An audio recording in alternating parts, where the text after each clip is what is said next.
George, George, George, George, George, George.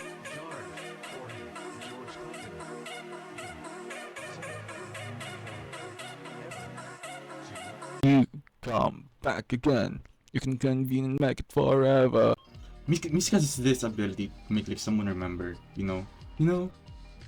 like memories may be good or bad, might be of a warm summer's day or bit into despair, might be a car ride. Might be a car ride in a warm summer's day while spiraling into a pit of despair.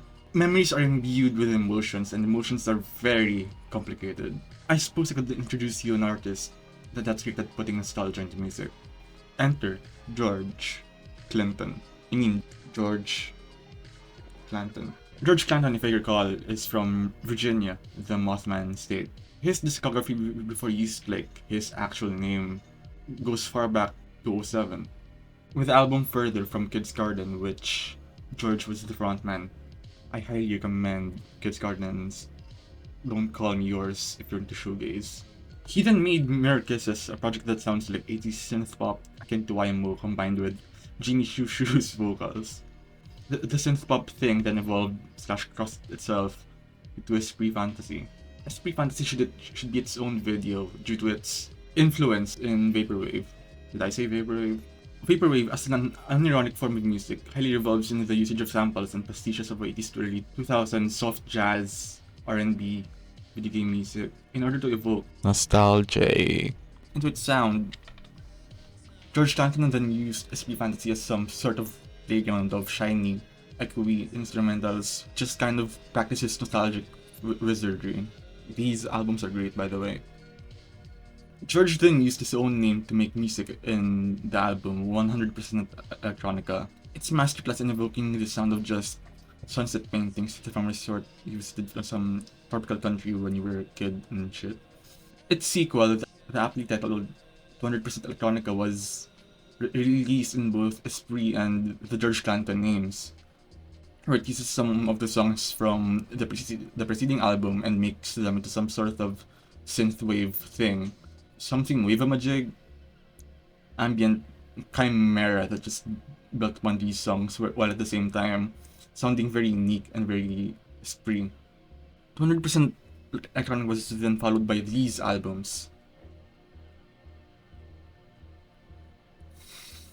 Where do I start? So Slide is the breakup album of all time. George's songwriting here shows that can make something so ethereal yet so gritty.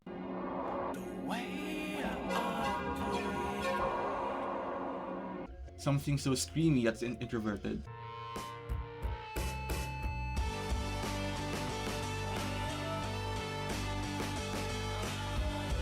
I cannot stress this enough. George did something with this album, and I don't know what it is, but it's amazing. George Clanton and Nick Hexum is a collab album with Nick Hexum from 311, which is a guy that he was like huge influence on George. And finally, Urap Aya. Urap Uay Rapia. Urap Aya. Rap Uaya. Urap Aya. Urap Aya. Urap Aya felt like a culmination of everything George has learned from his preceding projects. That's it. It's like this Frankenstein's monsters thing that's just chimerical. It's just so warm and fuzzy and stuff. It's made from dreams where you wake up with a headache and warm sweat in a good way. When you finish his discography, you know that George Clanton is master of nostalgia. He is the Vapor King, one might say. I mean, to be fair, I think Christ is the Vapor King. So thank you for watching this video about George Clanton and one take. I found the big fungus.